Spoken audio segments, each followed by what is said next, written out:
ونعوذ بالله من شرور أنفسنا ومن سيئات أعمالنا ونعوذ بالله من شرور أنفسنا ومن سيئات أعمالنا من يهده الله فلا مضل له ومن يضلله فلا هادي له ونشهد أن لا إله إلا الله وحده لا شريك له ونشهد أن سيدنا وسندنا ونبينا وكريمنا وشفيعنا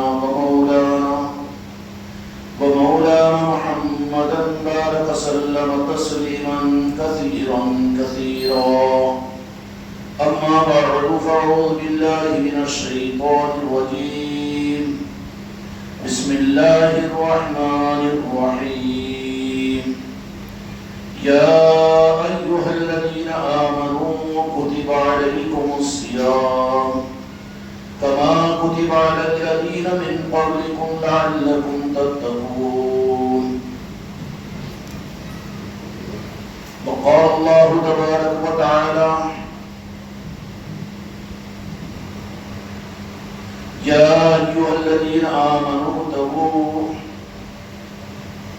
وابتغوا إليه الوسيلة وقال تعالى في عصمته النبي الكريم في الكلام المجيد والفرقان الحميد في شان حبيبه إن الله وملائكته يصلون على النبي يا أيها الذين آمنوا صلوا عليه وسلموا تسليما اللهم صل على محمد وعلى آل محمد وسلم صلاة وسلام عليك يا رسول الله الصلاة والسلام عليك يا حبيب الله. سب سے پہلے تو آپ حضرات کی خدمت میں عید الفطر کی مبارکباد پیش ہے اس استحضار کے صدقے میں کہ جن کے صدقے میں رمضان ملا، قرآن ملا اور عید الفطر کی خوشیاں ملی، اس بارگاہ مصطفیٰ میں پورے ادب و احترام اور عظمت اور عقیدے کے ساتھ اپنی ذاتوں سے بارگاہ خداوندی میں محبوب کی بارگاہ میں درود پاک کا تحفہ و نذرانہ پیش کرنے کے لیے بآواز بلند درود پاک پڑھیے. اللهم صل على محمد وعلى آل محمد كما الصلاة والسلام عليك يا رسول الله الصلاة والسلام عليك يا حبيب الله. محترم بزرگوں اور دوستوں، میرے عزیزوں اور میرے بھائیوں اور قابل قدر حاضرین کرام، رمضان المبارک کا مبارک مہینہ اللہ تبارک و تعالیٰ نے اپنے محبوب کو، اپنے محبوب کے صدقے میں اپنے محبوب کی امت کو اللہ رب العالمین نے بطور انعام خاص کی صورت میں عطا فرمایا تھا. ہم سبھی میں قلب اور دل کی گہرائیوں کے ساتھ اپنی ندامت کے ساتھ اللہ کی بارگاہ میں اس بات پر ندامت اور عاجزی کا اظہار بھی کر لیں کہ یا اللہ، تو نے اپنے محبوب کے صدقے میں جو عظیم تحفے کی صورت میں آپ نے رمضان المبارک میں عطا فرمایا اور رمضان المبارک کے روزے عطا کیا، رمضان المبارک کی تراویح عطا کیا اور رمضان المبارک کے شب و روز کو ہمیں عطا کیا تھا اپنے محبوب کے صدقے میں عظیم تحفے کی صورت میں.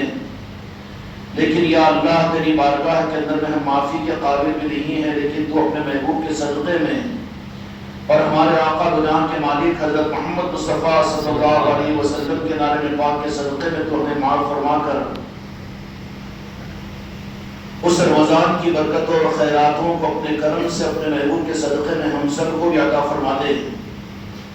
اس لیے کہ اسلام کے نظریے کے مطابق، قرآن و حدیث کی روشنی کے مطابق میں رمضان کا مہینہ اپنے عادت اور اپنے مزاج کے رمضان کے روزوں کے رکھنے کا مہینہ نہیں ہے. جیسے اپنے بد مزاجوں اور ناقدر مزاجوں کے اعتبار سے ہم نے ایک دن تو رمضان کے چاند کا انتظار کر رہے تھے، رمضان کا چاند نظر آیا تو تراویح کا اہتمام ہوا، روزوں میں کچھ روزوں کا اہتمام ہو گیا، کچھ عبادتیں، کچھ قرآن پاک کی تلاوتیں ہو گئی اور پھر گزرتے گئے مہینے کے 32 دن بھی گزر گئے اور نہ ندامت آئی، نہ عاجزی آئی، نہ اس عظیم نعمت کی قدردانی کا احساس ہوا جس شان کے ساتھ ہماری زندگیوں میں رمضان کا مہینہ شروع ہوا.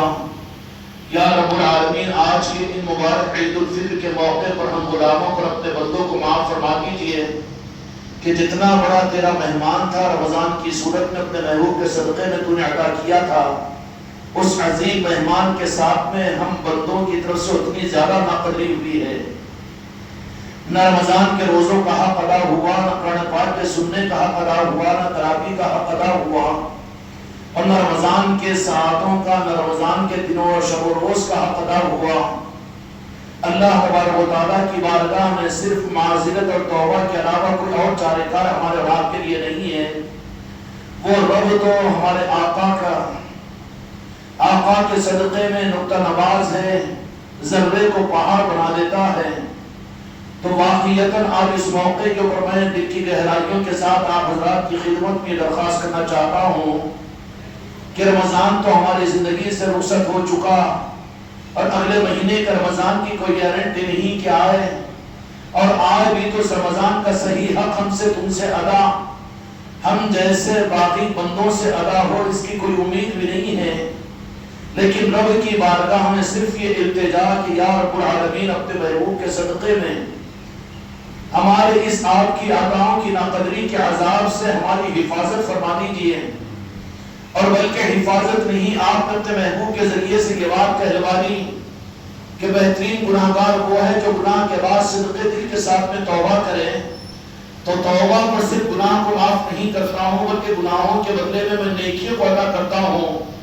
تو آج اس رب العالمین کی بارگاہ میں ہمارا پاذر ہے کہ جو رب اس کی شان یہ ہے کہ اپنے محبوب کی امت پر صرف گناہوں کو معاف کرتا ہی نہیں ہے بلکہ گناہوں کے بدلے میں نیکیاں بھی عطا کر دیتا ہے۔ وہ اس رب العالمین کی بارگاہ میں جو چلنے والی کرنسی ہے وہ ہمارے اعمال اور ہماری عبادتیں، ہمارے روزے، ہماری قابلیتیں نہیں ہیں، بلکہ خدا کی بارگاہ میں چلنے والی صرف واحد کرنسی خدا کی قسم اپنے محبوب کی نسبت اور وسیلہ ہے۔ بدنصیبی سے امت کا بڑا طبقہ 70-75% طبقہ اس بڑے وسیلے کو بھول چکا ہے، سبق کو بھول چکا ہے۔ کسی کو اپنے روزوں پر ناز ہے تو کسی کو اپنی نمازوں پر، کسی کو اپنی تراویح پر، کسی کو قرآن کے سنانے پر تو کسی کو قرآن پاک کے سننے پر، کسی کو اپنے عادت کے روزے کے رکھنے اور سحر و افطار کے کرنے پر، اور کسی کو اپنے صدقہ و خیرات، زکوٰۃ و حج پر، اور پتہ نہیں کتنی نعمتیں ہمارے اندر میں ان عملوں اور ظاہری عملوں کی وجہ سے اور حقیقت کے اعتبار سے نامقبول علامتوں کی وجہ سے اور نامقبول ان اعمال کی ان عادتوں کی وجہ سے میرے دوستوں، میرے بھائیوں اور میرے عزیزوں، ہماری زندگیوں کے یہ اعمال کا رخ ہمارے لیے رائگاں جا رہا ہے، لیکن ایک رخ یہ ہے، اللہ تبارک و تعالیٰ نے یہ بات بتا دی کہ تم گناہگار ضرور ہو، خطاکار ضرور ہو، سیاہکار ضرور ہو، نافرمان ضرور ہو، لیکن اقرار کر کے میرے محبوب کی بارگاہ میں اگر تم آ جاؤ گے اور میرے محبوب تمہاری طرف میں اپنی نگاہ رحمت اگر ڈال دیں گے، اس لیے امت کے لیے نجات کا اور امت کے لیے کامیابی کا اور امت کے لیے شفاعت کا اور امت کے لیے بخشش کا سبب اعمال نہیں بلکہ نسبت مصطفیٰ ہے۔ اگر عمل پر آ جائیں گے تو منافقین کے پاس میں عمل تھے، عمل پر آ جاؤ گے تو قیامت تک آنے والے بدعقیدوں کے اعمال بھی بہت اچھے ہوں گے، لیکن نجات نہیں اور مغفرت نہیں، شفاعت نہیں، اس لیے کہ ان کے پاس میں ان کے عملوں کا رخ میرے مصطفیٰ کی رضا سے نہیں گزرتا ہے۔ خدا کے پاس میں یہ ایکسپٹڈ کرنسی نہیں ہے۔ خدا کے پاس میں صرف وہ عمل، خدا کے پاس میں صرف وہ اعمال، اور خدا کے پاس میں صرف وہ نماز، اور خدا کے پاس میں صرف وہ قرآن کی تلاوت اور قرآن پاک کی وہ تلاوت، اور پھر قرآن پاک کے ساتھ میں وہ روزوں کا رکھنا اور شب و روز کا یا دین کے سارے اعمال۔ ان اعمال کی قبولیت کا دار و مدار یہ ہے کہ ان عملوں کے درمیان میرے مصطفیٰ کی رضا اور خوشنودی اور وسیلہ اور تبصر ہو۔ اس کے بغیر اگر ہو، اب آپ یہ کہہ لیں کہ ہم بڑی بہترین کرنسی بنا چکے ہیں، لیکن اوریجنل کرنسی کے لیے اس کے اوپر کوئی سیکریٹ کوئی ایک دستخط ہوتی ہے اور کوئی ایک ورڈ ہوتا ہے، اسی سے کرنسی پہچان لی جاتی ہے۔ بے شک قرآن ہمارے پاس میں ہے، رمضان ہمارے عبادات ہمارے پاس میں ہیں، شریعت کے احکامات ہمارے پاس میں ہیں، لک الحمد و لک الشکر. لیکن وہ سیکریٹ کرنسی جس کا رب العالمین نے قرآن مجید میں بڑی تفصیل کے ساتھ میں اپنے محبوب کی امت پر بار بار احسان جتایا کہ تم کہاں اس قابل ہو کہ میں تمہاری نمازوں کو قبول کروں، اور کہاں تم اس قابل ہو کہ میں تمہارے روزوں کو قبول کروں، اور کہاں تم اس قابل ہو کہ تمہاری عبادتوں کی وجہ سے میں میرے غضب کو ٹھنڈا کروں. لیکن ایک سیکریٹ چیز جو رکھی ہے وہ اپنے محبوب کا وسیلہ اور توسط اور میرے محبوب کی رضا اور میرے محبوب کی خوشنودی ہے. اگر یہ حاصل نہ ہو تو چاہے کتنی اعلیٰ درجے کی کرنسی کیوں نہ ہو وہ ریجیکٹڈ ہوگی، وہ مجرم قرار دیا جائے گا. سوال یہ پیدا ہوتا ہے کہ منافقین کے اندر میں اعمال کی کوئی کمی نہیں تھی لیکن کیوں کافروں سے پہلے جہنم میں داخل کیے جائیں گے؟ اس لیے جو انہوں نے عملوں کی کرنسی کو اوپر اترایا، لیکن وہ سیکریٹ جو کرنسی اللہ تبارک و تعالیٰ نے متعین کی وہ میرے محبوب کی خوشنودی اور میرے محبوب کا وسیلہ اور میرے محبوب کا توسل، اس سے ان کے زندگی کے اعمال خالی تھے. سمجھ میں آ گئی بات؟ جب ان کے بڑے اعمال پر وہ خدا کی بارگاہ میں قبول نہیں ہوئے تو تمہاری میری نمازیں، تمہاری میری زکات، تمہارے میرے رمضان کے روزے. اب یہ بات پر بعض لوگوں کے ذہن میں خیال پیدا ہو رہا ہوگا کہ یہ بات کتنی دلیل اور وسعت کے ساتھ میں کیسی کہی جا رہی ہے. اب ہم کیسے سمجھے اس کو؟ کیا اعتماد کر لیں؟ مرید جو ہوں گے وہ اعتماد کر لیں گے پیر کی بات پر، لیکن ہمارے اعتماد کے لیے تو کوئی دلائل چاہیے نا. دلائل کے اندر میں سمجھنا ہو تو یہ سمجھ لو کہ قرآن مجید میں اللہ تبارک و تعالیٰ نے روزوں کے متعلق کی بات ارشاد فرمائی، یا ایھا الذین آمنوا کتب علیکم الصیام کما کتب علی الذین من قبلکم لعلکم تتقون، کہ جس کا مفہوم یہ ہے کہ ایمان والوں ہم نے تم پر روزوں کو فرض کیا جیسے امم سابقہ کی امتوں پر بھی ہم نے روزوں کو فرض کیا تھا. لیکن کس لیے؟ کہ بھوک و پیاس کی شدت کو برداشت کرنے اور اپنے آپ کو روزہ دار سمجھنے اور اپنے آپ کو بھوک و پیاس کی تکلیفوں کو برداشت کرنے کے لیے. ان سب کے ساتھ میں اس کا اثر اور قبولیت کی دلیل یہ ہوگی کہ لعلکم تتقون، محنت ہو رہی ہے، کرنسی دی جا رہی ہے، لیکن اس کی قیمت اگر نہیں مل رہی ہے تو کرنسی ڈپلیکیٹ ہونے کی دلیل ہوگی. آپ نے سونا خریدا، ڈپلیکیٹ کرنسی دے دی، دیکھتے ہی وہ پہچان لیا، کہا جائے گا کہ پولیس کو بلاؤ اس کو، کہ ڈپلیکیٹ کرنسی اس کے پاس، کرنسی ہے نہ ہے لیکن ڈپلیکیٹ ہے. تو اسی طریقے سے کیا ہمارے پاس میں ہمارے اعمال میں ہم اپنے اعمال کے بارے میں فکر کریں؟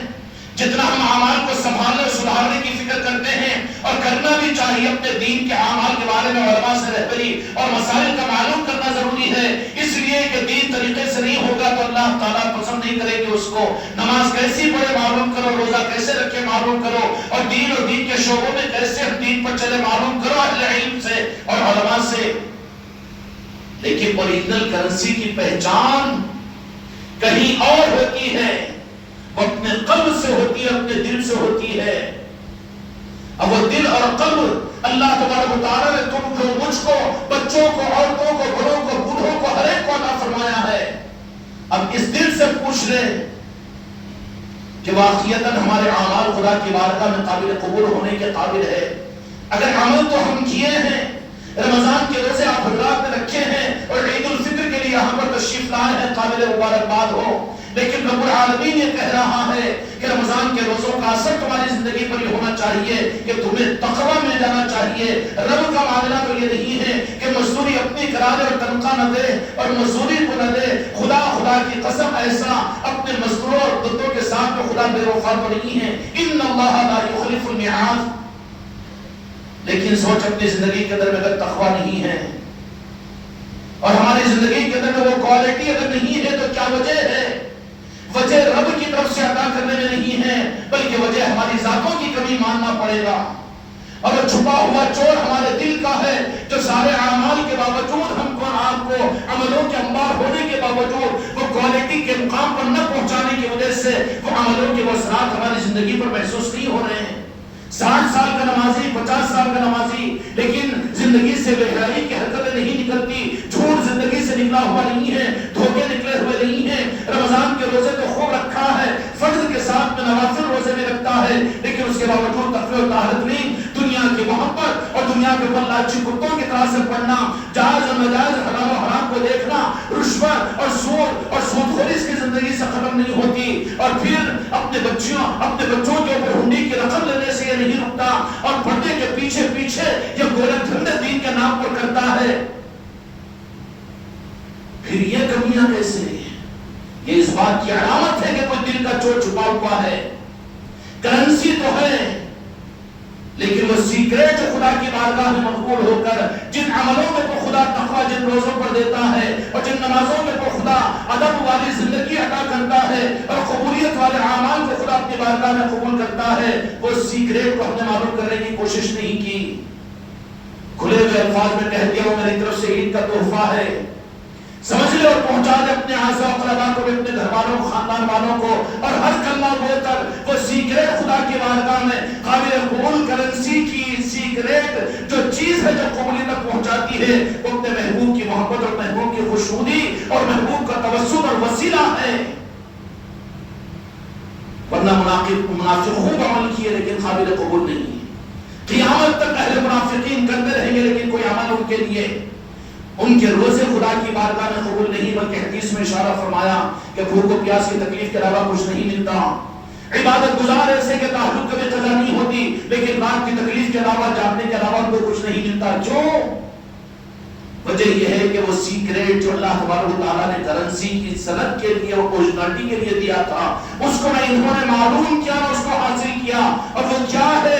پوچھو آدم علیہ السلام سے، پوچھو قرآن مجید سے، اور پوچھو صحابہ کرام سے، پوچھو صالحین سے، پوچھو اولیاء کاملین سے، تو وہ بتائیں گے. کیونکہ یہ راز کی چیز ہے، رازدار جانتے ہیں. یہ کھلی کتابوں میں، یہ تفسیر اور احادیث میں، بیانوں میں نہیں ملتے. یہ دولتیں تو چھپی بھی رہتی ہے جو ہر زمانے کے اندر میں تقسیم ہوتی ہے. یہ نہیں کہ نہیں ملتی. کرنسی تو چلنا ہے، زمانے کو چلانا ہے. دین حق تو ہمیشہ قیامت تک رہے گا ہوئے زمین پر. لیکن دین کے ساتھ وہ سیکریٹ کرنسی جو اپنے محبوب کی محبت اور فریفتگی اور میرے آقا کی خوشنودی کا رخ اگر زندگیوں میں نہیں ہے، اور توسل اور وسیلہ میرے مصطفیٰ کے اندر میں نہیں ہے، تو پھر کہیں ایسا نہ ہو کہ قیامت کے میدان میں ہم روزے لے کر پہنچے، نماز لے کر پہنچے، زکات لے کر پہنچے تو خدا تو کہہ دے کہ سورہ منافقون نہیں پڑھا قرآن مجید کے اندر میں. پوچھیں گے کہ نہیں پوچھیں؟ خدا کی طرف میں کوئی دوش نہیں دے سکیں گے کہ ہم نہیں جانتے تھے. قرآن پاک کے 30 باروں کے اندر میں تم لوگوں نے جن کو تراویح کے سننے کا موقع ملا سورہ منافقین کو سنا ہوگا، لیکن ہم کیا سمجھے کہ منافقوں کے لیے ہے؟ نہیں، قرآن ہمارے لیے ہے. ہم اپنے اندر میں کنٹرول کہ کہیں وہ نفاق ہمارے اندر میں تو نہیں ہے، اور کوئی وہ کمیاں ہماری ذات میں تو نہیں ہے. قرآن دوسروں کے لیے نہیں ہے، دوسروں میں بانٹنے کے لیے نہیں ہے، تقریروں کے لیے نہیں ہے، لٹریچروں کے لیے نہیں ہے، اور تقاریر کے لیے نہیں ہے، تفاسیر کے لیے نہیں ہے، بلکہ قرآن تم میں اور مجھ کو، ہر ایک کو تمہارے میرے اپنے ظاہر باطن کو بنانے کے لیے ہے. اب تو ماننا پڑے گا نا. روزے رکھے ہیں لیکن تقویٰ نہیں ملا، نماز پڑھ رہے ہیں عادت کی نمازیں لیکن وہ اس کی وجہ سے بے حیا اور بد اخلاقی کی زندگی سے نہیں نکل رہی ہے. زکات دے رہے ہیں لیکن مال کی محبت نہیں نکل رہی ہے. حج کر رہے ہیں لغوی اور پھر انانیت اور نفسانیت کی زندگی سے توبہ نہیں ہو رہی ہے. وہ بھی چل رہا ہے، یہ بھی چل رہا ہے، تو کیا وجہ ہے؟ وجہ تو صرف یہ معلوم ہو جائے گی کہ کرنسی پر ہم خوش ہو گئے لیکن وہ سیکریٹ کو ہم نے معلوم کرنے کی کوشش نہیں کی. بس مختصر درجے کے اندر میں اتنا وقت نہیں کہ آپ حضرات کو اگر ان حقیقتوں کو معلوم کرنا ہو تو جو خانقاہوں سے، جو بزرگوں کے نظاموں سے، جو غوث و خواجہ سے، جو اہل بیت سے اور جو اہل طریقت سے، تو وہ بتائیں گے کہ کیا حقیقتیں ہیں اور کہاں وہ خدا پاک اپنے بندوں کو نوازتا ہے اور کہاں عطا کے دروازے کھولتا ہے اور کہاں ان کی خطاؤں پر عطائیں خدا کرتا ہے. وہ راز جو بتائیں گے وہ رازدار اہل اللہ اور اہل رسول اور اہل طریقت اور خانقاہ والے بتائیں گے. کتابوں میں کہاں ملے گا، بیانوں میں کہاں ملے گا، اور ظاہری طور پر بیان کرنے والوں سے کہاں وہ دکھایا جائے گا؟ ان رازوں کو تو رسول کریم صلی اللہ علیہ وسلم نے اور قرآن مجید میں اللہ تبارک و تعالیٰ نے اشاروں کو کیا ہے کہ ان رازوں کو اگر معلوم کرنا ہو تو جہاں راز ہوتے ہیں اللہ کی حقیقت کو معلوم کرنا ہے تو قرآن میں حکم دیا گیا کہ اہل الذکر اللہ کے ذکر کرنے والوں سے معلوم کرو. جہاں معلوم کرنا ہے وہاں تو کرے نہیں. دھوکے میں زندگی گزر گئی، کرنسیوں پر کرنسیاں جمع کرتا رہا. سابقہ دنیا کے ایسے لفنڈروں سے پڑ گیا کہ وہ تجھے اچھے ساہوکار سمجھ کر اب دے رہا ہے 1 لاکھ روپے اوریجنل کرنسی اور مال دے رہا ہے, اس کے بدلے میں 2 لاکھ. اب یہ خوش ہو رہا ہے کہ کیسا دیالو ہے. دیالو نہیں ہے بلکہ تیرا دھوکہ اس وقت میں کھلے گا جبکہ وہ ڈپلیکیٹ کرنسی تیرے سامنے آ جائے گی. ہائے اپنے بالوں کو نوچے گا اور وہ وہاں پر بابلہ مچائے گا کہ میں کیسا نادان تھا, کہ میں تو عمل والا سمجھا اور میں تو دین والا سمجھا اور میں تو نمازی سمجھا, میں تو روزدار سمجھا, لیکن یا اللہ یہ کیا معاملہ ہو گیا کہ یہاں پر تو خلاش ہو ابھی تک اعمال ہوں. رب العالمین نے قرآن مجید کے اندر فرمایا کہ بے ادب جو گستاخ چاہے کتنے ہی اعمال کیوں نہ کرے لیکن میرے محبوب کی آواز سے اس کی آواز بڑھ جائے, ادب کو رعایت نہ کرے, میرے محبوب کا توسط اور وسیلے کو اختیار نہ کرے تو اللہ کہے گا کہ اس کے اعمال کو میں حرف کر دوں گا, اسے پتہ بھی نہیں چلے گا. دھوکہ ہوگا کہ نہیں ہوگا؟ زندگی کے لمحات ہے, رمضان کے عید کا موقع ہے, نیت کرو, ارادہ کرو, اپنے عمل کی صحیح کرنسی کو حاصل کرنے کی کوشش کرو. کیا وجہ ہے کہ رمضان کے 1 مہینے کے روزے لیکن تقوی سے محروم, اور زندگی کے 40 سال 30 سال نمازیں لیکن بے حیائی کی حرکتیں میری زندگی سے نہیں نکل رہی ہے. زکوٰۃ لاکھوں روپے میں نکالتا ہوں لیکن مال کی محبت نہیں نکل رہی ہے. عمل کر رہا ہوں لیکن اس کے اثرات زندگی پر نہیں ہے. بھئی کوئی زندہ کی رسماتی بات تو نہیں کر رہا ہوں, اپنے پر ہم ناپ سکتے ہیں. زندگی کی لمحات باقی ہے, اپنی زندگی کے اندر سرخ کو دیکھو کہ کون سا چور پنچر ہے جس کی وجہ سے اعمال اپنا اثر دینے سے مجھے روک رہے ہیں اور وہ اثرات میری زندگی پر محسوس نہیں ہو رہے ہیں. اللہ تبارک و تعالی ہم کو اور آپ کو رجوع کرنے کی توفیق عطا فرمائے, استغفار کرنے کی توفیق عطا فرمائے, خدا سے مانگے کہ اللہ میری اس کمی کو اور میری اس عقیدے کی کمزوری کو اور میرے عملوں کی ناقبولیت کو میں نہیں جان سکتا, میں دور نہیں کر سکتا, لیکن یا اللہ اہدنا الصراط المستقیم. رب سے مانگو نا جی. اللہ والے رب کو جتنا پہچانتے ہیں رب کے علاوہ ان کے پاس میں کچھ اور نہیں ہوتا.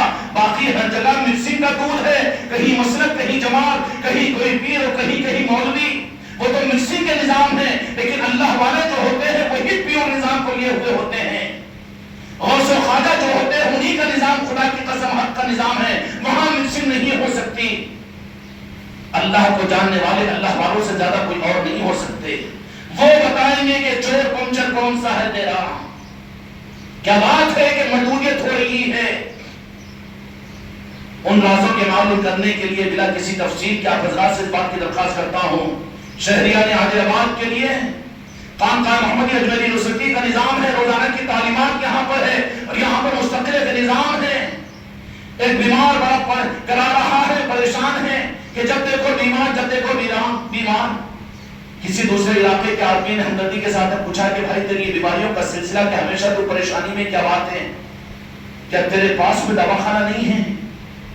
کہا کہ نہیں, اللہ کہتا دواخانہ نہیں جاتا میں. اللہ سے شفا ہوگا میں ڈاکٹر کے پاس میں نہیں جاتا. عقل مند ہوگا تو کیا کہے گا, اللہ ہی کا تو حکم ہے کہ بیمار ہو تو سبب کے درجے میں ڈاکٹر کے پاس جا. اب کوئی قیامت کہہ رہا ہے کہ خانقاہ کو مت جاؤ یا اولیاء کے نظاموں کے ساتھ مت چھوڑو اور یہ تعلیمات کو یہ کاموں کھا کے اس کے بجائے اپنی نماز, اپنا روزہ, اپنی زکات اور حج. ارے کروڑوں ہوں گے وہاں پر جو نسبتوں کے بغیر پہنچے اور میرے مصطفیٰ کی محبت کے بغیر اور وسیلے توسط کے بغیر پہنچے. خدا ان کے اعمال کو ان کے منہ پر مار دے گا. قرآن و حدیث ثابت ہے, اس کے دلائل میرے پاس موجود ہے.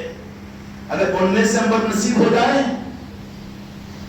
اب وہ بیچارہ ہمدرد نے کہا کہ ایسے کیا تمہارے گاؤں میں نہیں ہے دواخانہ؟ دواخانہ ہے. خان کا اللہ کا نظام, اولیاء کا نظام, پیری مریدی کا نظام, آل رسول اور بندگان پاک کا نظام ہے, مگر ہم کو نہیں, ہم اللہ سے کروا لیتے اس لیے دواخانے کو نہیں جاتے. ڈاکٹر کے پاس میں نہیں, ڈاکٹر نہیں, اللہ کرتا نا, ہاں اللہ سے ہم کروا لیں گے. عقل مند ہوگا تو وہ کہے گا کہ اللہ ہی کا تو حکم ہے کہ ڈاکٹر کے پاس جا, دواخانے کو جا. نہیں, وہاں نہیں جاتے تو پھر وہ کیا کہے گا, ہمدرد مر, سر کل, لعنتی ہے تو, اللہ ہی تجھے صحت دینا نہیں چاہ رہا اس لیے صحت والے راستے سے تجھے کاٹ دیا ہے. میرے بچوں, میرے بھائیوں, آل رسول, آل علی اور آل علی کا نظام, خانقاہوں کا نظام, پیری مریدی کا نظام, یہ 1500 سالہ نظام ہے کہ جو میرے مصطفیٰ نے امت کو قیامت تک کے لیے حقیقی دین کے دینے کے لیے دیا ہے. عادل آباد والوں کی خوش قسمتی ہے کہ یہاں پر خانقاہیں قائم ہو چکی ہے. ان خانقاہوں میں جاؤ، وہاں کی محفلیں میں رہو اور اہل نسبت سے، لیکن کہنے والے تو کہیں گے اللہ اللہ ہو بابا، اللہ ہی کا تو حکم ہے ذکر کرو. اللہ نے کہا کہ ذکر مت کرو، اللہ ہی نے تو کہا کہ میرے اولیاء سے محبت کرو، اللہ ہی نے تو کہا کہ پنجتن پاک سے محبت کرو، اللہ ہی نے کہا کہ میرے محبوب سے ٹوٹ کر محبت کرو تب تم مومن بنو گے. اب اس کے بجائے اڑ گیا کہ نہیں ہم اللہ سے صحت لیں گے، ہم ڈاکٹر کے پاس نہیں جاتے، ہم دواخانے کو نہیں جاتے، تو کہے گا کہ کیسا لعنتی ہے کہ تجھے کس گمراہ نے گمراہ کر دیا. ہوگا کہ نہیں ہوگا معاملہ؟ اس لیے اس عید کے موقع پر اللہ تعالیٰ تم کو مجھ کو سچی توبہ کی توفیق عطا فرمائے اور اپنے رخ کو صحیح کرے، اپنی کمی کو معلوم کرے اور اپنے بیماری کو دور کرنے کے علاج کے راستے کو اختیار کرے. مبارک ہو، قابل قدر ہو، لیکن اعمال کے کرنے کے بعد 1 مہینے کے روزوں کے بعد میں اگر تقویٰ کا زندگی میں پیدا نہیں ہوا تو کان جھٹک تو اپنے رخ کو بدلو کہ کوئی تو کمی ہے کہ اس کمی کی وجہ سے ہمارے عمل کا اثر ہماری ذات پر نہیں آ رہا ہے. دوسروں کا چھوڑ دیجیے لیکن ہم کو اپنے ذات کے بارے میں تو فکر کرنا چاہیے. پھر وہ کمی کیسے دور ہو؟ تو کس سے؟ وہ پیر تو اپنی سنائے گا، یہ جماعت والا تو اپنی سنائے گا، تو اس کے بجائے آپ اللہ سے مانگو اہدنا الصراط المستقیم، تو رب کہے گا دھوکہ نہیں دے گا. اور رب کا کہا ہوا تو سچ ہے، تمہارا عقیدہ ہے صراط الذین انعمت علیہم، کہ مجھ سے سیدھا راستہ مانگتے ہو، سنت چاہتے ہو تو سیدھا راستہ میرے انعام یافتہ بندوں کا، من النبیین والصدیقین والشہداء والصالحین، اولیاء کا راستہ سیدھا ہے. قرآن کا فیصلہ. اب قرآن کے فیصلے کے سامنے میں ٹنڈو پنجو چندوں پر پلنے والا اگر کہہ دو کہ یہ نہیں خانقاہوں کا نظام غلط ہے یا پیری مریدی کا طریقہ غلط ہے، یہاں حق نہیں ملتا، یہاں پر دین نہیں ملتا، یہاں بدعت ہوتی ہے یا شرک ہوتا ہے، میرے دوستوں، میرے بھائیوں اور میرے عزیزوں، وہ ڈاکو ہے، وہ ڈاکٹر نہیں ہے، اور وہ رہبر نہیں ہے، تمہارا مرشد نہیں ہے. تم کو ان نظاموں سے روکنے والا تمہارے لیے وہ غدار ہے، وہ تمہارا حقیقی معنوں میں دشمن ہے، شیطانوں کا بڑا شیطان ہے. آ کر دیکھو، جا کر دیکھو، نظاموں میں جڑ کر دیکھو، ذکر کر کے دیکھو، اپنے گھروں میں کروا کر دیکھو، کیسا سنو، کیسی حقیقتیں ملتی ہے. اللہ تبارک و تعالیٰ یہ رخ اپنے کرم سے پوری امت کو عطا فرما دے، پوری امت کو عطا فرما دے، پوری امت کو عطا فرما دے. آج پوری امت کے لیے مسئلہ ہے، دین کے ناموں پر امت قربانی کم نہیں دے رہی ہے. امت تو معصوم ہے، لیکن چارہ بتا کر قصابیوں نے جانوروں کو ذبح کرنا شروع کر دیا ہے. اللہ تعالیٰ مجھ کو آپ کو اپنے بارے میں حق سمجھنے کا، حق کرنے کا فیصلہ کرنے کی توفیق عطا فرمائے. بہت مبارک ہے میرے دوستوں، میرے بھائی اور میرے عزیزوں، ان اعمال کے کرنے کے بعد اس کے اثرات کو اپنی زندگی میں محسوس کرو. اگر نہیں محسوس ہو رہے ہیں، 1 مہینے کے روزے کے بعد میں تقویٰ محسوس نہیں ہو رہا ہے، نمازوں کے باوجود، نمازوں کے اہتمام اور پریشانیوں پر نشانوں کے باوجود بے حیائی اور بے حیائی کی حرکتیں زندگی سے نہیں نکل رہی ہے، اور وہ چیزیں، وہ تبدل اور تغیر اور وہ انقلاب اپنی زندگی میں محسوس نہیں ہو رہا ہے، تو پتہ یہ چلے گا کہ مرض یا تو اس سے بڑا ہے یا پھر جس سے آپ سے علاج کر رہے ہیں وہ علاج ڈاکٹر کا صحیح نہیں ہے. تو ہی فیصلے ہوں گے ڈاکٹر بندی کے، ڈاکٹر بن لو یا پھر علاج صحیح کرواؤ، تشخیص صحیح کرواؤ. یہ مرض ہے تمہارا میرا، ساری امت کا. اب اس کے لیے میرے دوستوں، میرے بھائیوں اور میرے عزیزوں، قرآن سے پوچھے، حدیث سے پوچھے کہ کیا تشخیص ہو سکتی ہے اور کیا ہمارا مرض ہے. کہیں اور مرض معلوم نہیں ہوگا. مرض کی پہچان تو اسکیننگ میں ملے گی، ایکس رے میں ملے گی. کیوں بھائی ملے گی کہ نہیں ملے گی؟ ذرا کرنے کے لیے تیار بھی ہونا. نہیں اس کی ضرورت نہیں، اللہ کرتا، اللہ کرتا، اللہ کرتا، تو اللہ چاہیے بھی کرو ہونا. اہل اللہ سے محبت اللہ کرو ہونا، پنڈت پاک سے عقیدت اللہ ہونا، اپنے محبوب سے ٹوٹ کر محبت اللہ ہونا. وہ قرآن کو تو چھپا دیا ہے ظالموں نے اپنی دکانوں میں چلانے کے لیے. اب اتنا دھوکہ کھا لیا ہے یہ کہ یہ باتیں جب آ جاتی ہے تو اس کو تو یہ دین سمجھ میں ہی نہیں آتا. قصور اس معصوم امت کا نہیں ہے بلکہ قصور سرغنوں کا اور دین کو بیچنے والے دین کے ڈاکوؤں کا ہے. اپنی زندگیوں کو بچانے کا واحد راستہ یہ ہے کہ رب سے مانگو اہدنا الصراط المستقیم صراط الذین انعمت علیہم. 2 مہینے تک عشاء کی نماز کے بعد میں 100 مرتبہ رب کی بارگاہ میں درود صلوات الحاجات پڑھ کر رب سے کہو، 100 مرتبہ یہ تسبیح پڑھا کرو اہدنا الصراط المستقیم صراط الذین انعمت علیہم. تو اللہ تبارک و تعالیٰ تمہارے لیے تمہارے قلب کو تیار کرے گا، راستہ حق دے گا. خدا کے ذمہ واجب ہے، لیکن اب اس سے پوچھنے کو تیار نہیں ہے نا. ہم تو یہ زمین پر پیدا ہونے والے 100-150 سال کے ڈاکٹروں سے، مشرق و جماعتوں سے یہ سمجھتے ہیں کہ یہی دین ہے. دین یہ نہیں ہے، دین تو اصل میرے مصطفیٰ کا دین ہے، قرآن کا دین ہے. اللہ تعالیٰ یہ فکر کی ہم قرآن کو توفیق عطا فرمائیں. میرے بھائیوں اور میرے دوستوں، اگر یہ اثرات ہماری زندگی میں ظاہر نہیں ہو رہے تو اس کی وجہ ہے کہ دین کی کمی نہیں ہے، اعمال کی کمی نہیں ہے، بلکہ کمی ہماری اپنی ذاتوں کے اندر میں ہے. آپ ہزاروں اشرفیہ جیب میں ڈالیں لیکن جیب پھٹتا ہے تو نکل جائے گی نیچے. نہیں جمع کر رہا ہوں میں تو جمع کر رہا ہوں، اشرفیہ جمع نہیں ہو رہی، نکل جا رہی ہے. ایسے ہی اعمال امت میں بہت ہے، مسجدیں آباد بہت ہے اور سب کچھ بھی بہت ہے، لیکن امت میں تقویٰ اور طاعت، زہد و قناعت اور وہ دنیا سے بے رغبتی اگر اپنی زندگی میں دیکھو تو میرے دوستوں، میرے بھائیوں اور میرے عزیزوں، جن کے اندر میں وہ اللہ کا شکر ادا کرے. لیکن اپنی زندگی کو ہم دیکھیں گے تو ان چیزوں سے کمی محسوس ہوگی کہ نہیں ہوگی. اس کے لیے دیکھنا پڑے گا ہم کو اور آپ کو ان اولیاء کی زندگی کو کہ ہمارے اندر میں یہ دین اور یہ دین کے اعمال.